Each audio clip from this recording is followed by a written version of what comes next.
Yeah, thanks for having me. I saw Joker last night, and I'm now scared of you, I have to say. No. It really was an amazing, incredible performance. Are you proud of it? Are you aware of how good it is? That's a tough question, right? It's a tough question. You look like a jerk if you say yes, but we know you're lying if you say well, no. You get it. Yeah, most people don't get it. Yes, exactly. Yeah. It's great. Yeah, I'll just say it. That's fine. You were great in it. Fantastic. Oh, thank you. You, by the way, you look now very muscular. You were so skinny in the movie and really looked like sickly. How much weight did you lose for that? Oh, I don't know. A lot, though, right? A little bit. Yeah, a little bit. A little bit. And is that as terrible as I would imagine it to be, having a finite amount of time and people counting on you to lose weight for a movie? It is difficult at times. Uh-huh. But then there's something very empowering about it as well. Is there? Yeah. What? Yeah. I think just having like that level of control over yourself is something like, yeah, I don't know what. In the beginning, you're exhausted. I mean, sometimes you look at a flight of stairs and it takes like 30 seconds. You have to talk yourself into it. Say like, I can do this. I know I can do this. But then once you reach your target weight, I don't know what happens. It's incredible. You suddenly just feel energized and excited. Maybe your stomach shrivels up to like the size of a raisin, and then it doesn't want any food really in there anymore. No, you still want food. Oh, you do? Yeah. Is it the kind of thing like I find sometimes I'll fast for the day and then I will just look at recipes online all day. I see a recipe, I'm like, I gotta save that, I gotta make that cheeseburger, I gotta do this. Yeah, I mean, it's tough because you can't watch TV because like a commercial comes on for food. Madness. Yeah, right. You start thinking, I'm going to the Sizzler. Well, no, I'm vegan, so I don't think that. Nothing, yeah. But, well, they got a lot of chickpeas. Okay. Yeah. Exactly. But yeah, it rears its head in strange ways and dreams and things like that. Oh, wow. Yeah. Do you go out to dinner with people and sit there and not eat, or you just skip going out? You don't socialize. You do not socialize? At all. Because we don't realize that like food and drink is what all of our social activity revolves around, right? It's true. So if you don't have that, you go, what the are we doing? Talk to you? I'm talking you don't have these to talk people. to somebody, right? It's the worst. Right. And explaining to the waiter, I'm not eating, I'm Right. part of a movie. Oh, what movie are you doing? I'm doing Joker. We can't talk about it. Then you get into the whole thing and you can't say anything. Can't say anything about Yeah, Joker. you still really can't say anything about the movie, right? I mean, it's still pretty secret. I can. You can, yeah, but you probably should we test shouldn't. it? Yeah. See how far we can go. The funniest thing is these people cheering right now for that would be the maddest people if Joaquin were to tell you what happens in the movie right now, people would walk out of here pissed. Maybe not. Maybe not. I don't know. Maybe you're in I'll be on fine with something. it. Well, give it a go. Let's see what happens. All right.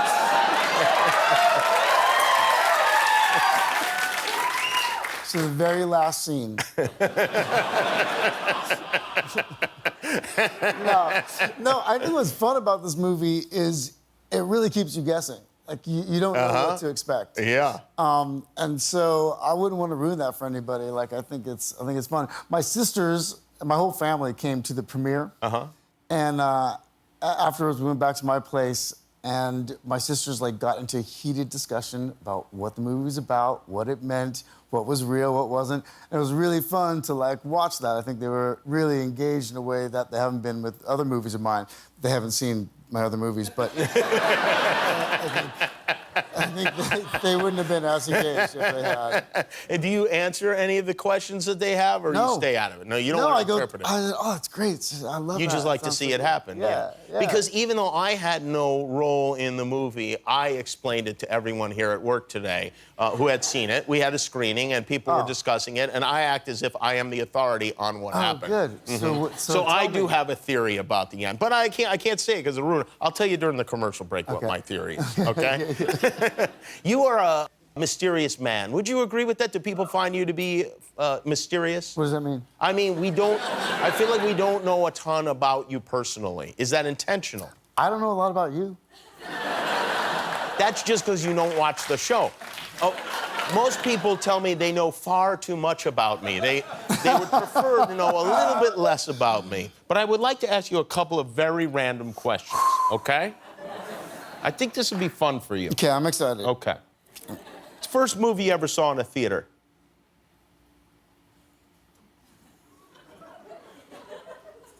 Can't remember. You don't remember? Wow. Hold on. I got it. It's right there. It's right there. Hold on. No, I have no idea. Really? All right, this was a bad experiment. Why don't we take a break? And this is a weird thing to say, maybe, but your dancing in the movie is very good. You're a good dancer. Is that? Training for the dancing, or was that just all coming from inside? Yeah, there were two sequences. I worked with this choreographer named Michael Arnold. Oh. And we worked, there's a sequence on the steps, and then a sequence where I'm the clown. We worked on those. But that piece was something that really was a reaction to the score.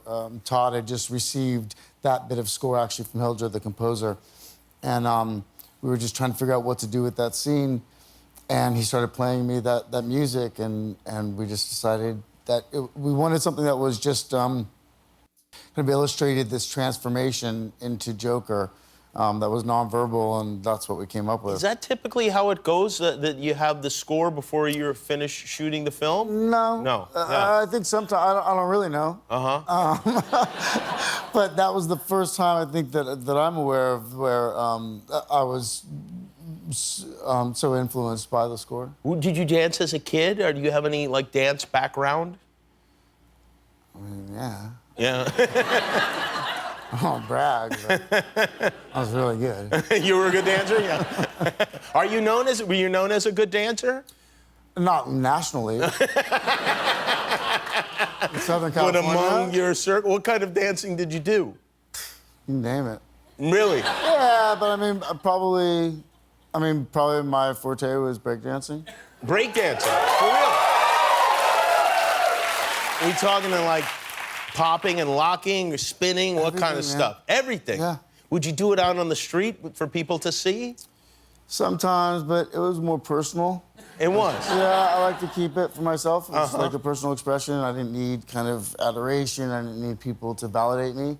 It's just something that I felt inside and expressed it. Just you and a piece of cardboard in your room. I'm making fun of it, but it was pretty serious for me. I know. So is this movie, we were talking to the commercial break, it seemed grueling in some ways. So Joker's laughing a lot, and not in a fun way, more like in a Robert De Niro in Cape Fear kind of way. And it just seemed unpleasant to do. Was that the case? No. No. You had fun making the movie. Yeah. You did. Yeah. Well, it was a light set, you know. I'm Todd. You know Todd. Todd Phillips is the director. And he's really funny. And yeah, I feel almost guilty, but we had a really good time. It's interesting that you say that, because Todd sent me an outtake reel, and we cut it down a bit. But well, let's take a look at that and tell us what was happening here. No, just like the constant whispering. Just shut the up, dude. I'm trying to like find something real. Sorry, it's only such a. It's not a big deal. It's not a big deal. Yeah, because it kind of is. It pisses me off. And I know you started the share thing, Larry. Yeah, it's funny making fun of me. Like I'm a diva. It's not even an insult. Cher, really? Just seeing your actor, dancer, fashion icon, how is that an insult? I can't do this, man. Now, what happened there? Who's Larry? Yeah, Larry is the cinematographer. This is so embarrassing. And did he call you Cher? Yeah, look, sometimes movies get intense because you're a lot of people in a small space and you're trying to find something, and so it can feel intense, but that was supposed to be private. Yeah. I'm a little embarrassed. I'm sorry about that. Yeah, yeah. Sorry you guys had to see that. I blame Larry. I blame Larry too. No, I don't. It's not Larry's fault. It is Larry's fault. No, there's it's no totally excuse for Larry's that. fault. No, you and it's shouldn't Cher's fault talk in to a way, people. too, you know? Cher does have some of the burden to take for this. Sure. Well, let me think about this a bit more. Okay, you do that. My publicist will issue a formal statement tomorrow. Okay, all right. That's a good idea. And, yeah. Can we move on? Yes, we can. Is Well, there something else to talk about? It's over now, so if you want to go call Larry, we can we can do it. Well, I should probably publicly apologize to Larry. Yeah, you probably should. Yeah. Larry. The thing is, though, he I am sorry, but he did whisper, like, constantly while we're trying to work, and sometimes it's really hard to find, like, the emotion that you're after. So it was wrong of me, I'm sorry, but he shouldn't have done it. I agree. I'll be honest, you know? Joaquin Phoenix, Joker opens Friday. We'll be right back. If you like that video, then put a ring on it. Click the subscribe button below.